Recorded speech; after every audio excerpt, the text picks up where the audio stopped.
स्नेहिल अभिवादन बच्चों। जैसा कि आप सभी को पता है कि अपने आरोह के काव्यखंड के अंतर्गत आत्मपरिचय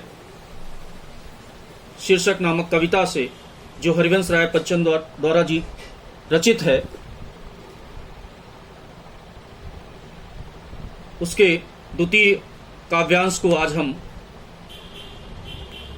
आप सभी के सम्मुख रखेंगे, अर्थात उसकी व्याख्या करेंगे और समझाने का प्रयत्न करेंगे। तो दूसरा काव्यांश शुरू करते हैं। मैं निज उर के उद्गार लिए फिरता हूँ, मैं निज उर के उपहार लिए फिरता हूँ। मैं यह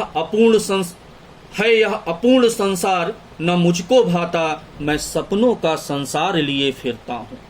मैं जला हृदय में अग्नि दहा करता हूँ, मैं सुख दुख में मग्न रहा करता हूँ। जग भवसागर तरने को नाव बनाए, मैं भव मौजों पर मस्त बहा करता हूँ।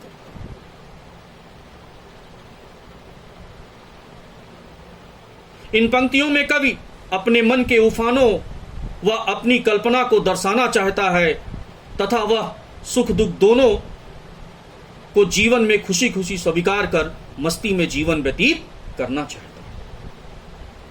देखिए कवि कहता क्या है, मैं निज उर के उद्गार लिए फिरता हूं, मैं निज उर में उपहार लिए फिरता हूं।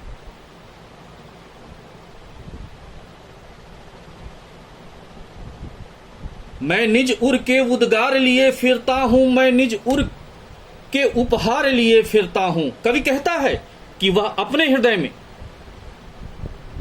उसको जीवन के प्रति उत्तेजित करने वाले भावों को रखे हुए और कवि अपने मन में दूसरों को प्यार देने वाले उपहार समान भाव को भी अपनाए हुए।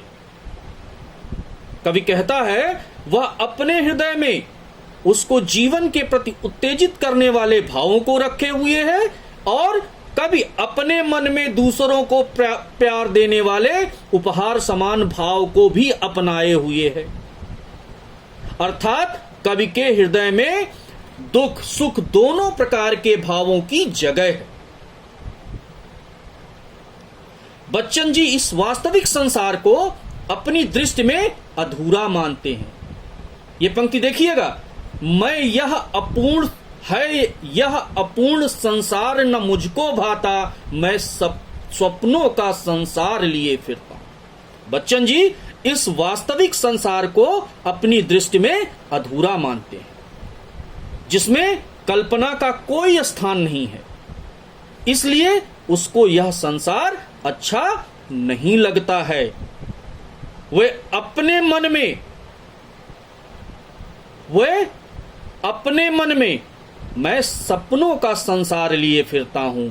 वे अपने मन में सपनों से भरपूर कल्पना का संसार लिए हुए हैं, अर्थात उनके हृदय में कल्पना और वास्तविकता से मिश्रित संसार बना हुआ है। कैसा संसार बना हुआ है? कल्पना और वास्तविकता से मिश्रित संसार बना हुआ है, जिसमें उनको आनंद की प्राप्ति होती है। मैं जला हृदय में अग्नि दहा करता हूं, मैं सुख दुख दोनों में मग्न रहा करता हूं। आगे कवि कहते हैं कि वह स्वयं अपने हृदय रूपी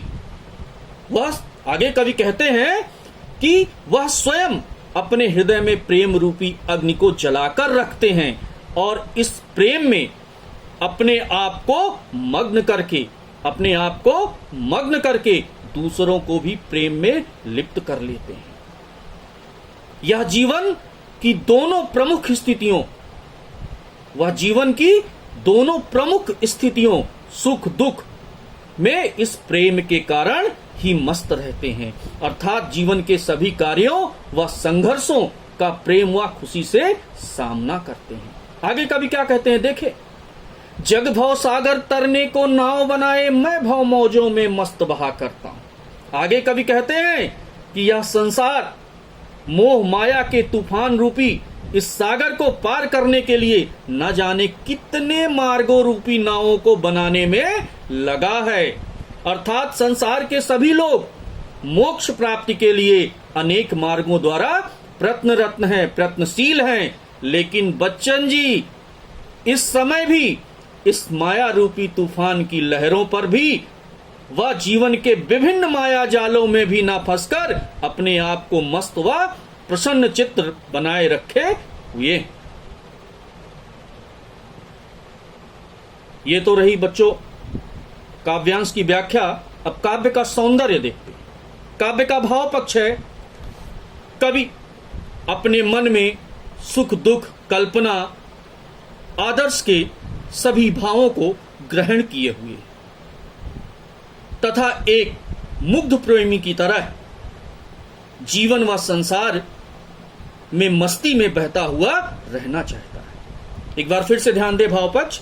कवि अपने मन में सुख दुख कल्पना आदर्श के सभी भावों को ग्रहण किए हुए है तथा एक मुग्ध प्रेमी की तरह जीवन व संसार में मस्ती में बहता हुआ रहना चाहता है। कला पक्ष देखते हैं, अर्थात शिल्प सौंदर्य। वही कवि ने साधारण आम बोलचाल की भाषा व साहित्यिक रूप काव्य में प्रस्तुत किया है। तुकबंदी व नाद सौंदर्य द्वारा कविता को एक गीत के रूप में प्रस्तुत किया गया है। अनुप्रास व रूपक अलंकार के साथ साथ विरोधाभाव अलंकार के सौंदर्य की झलक इन पंक्तियों में विद्यमान है। तत्सम तद्भव शब्दों के प्रयोग में सरलता व स्पष्टता के कारण प्रवाह महता बनी है। तो बच्चों ये रहा इस काव्यांश की व्याख्या और काव्य सौंदर्य। और जैसा कि आप अपने वीडियो में देख रहे हैं, इस काव्यांश आधारित भी 4 प्रश्न दिए गए हैं। इन प्रश्नों के उत्तर आप स्वयं करेंगे और फिर से इनका पुनर्अभ्यास करेंगे, अर्थात जो काव्यांश की व्याख्या है उसको स्मरण करने का प्रयास करेंगे ताकि यह आपके स्मृति में बना रहे। धन्यवाद।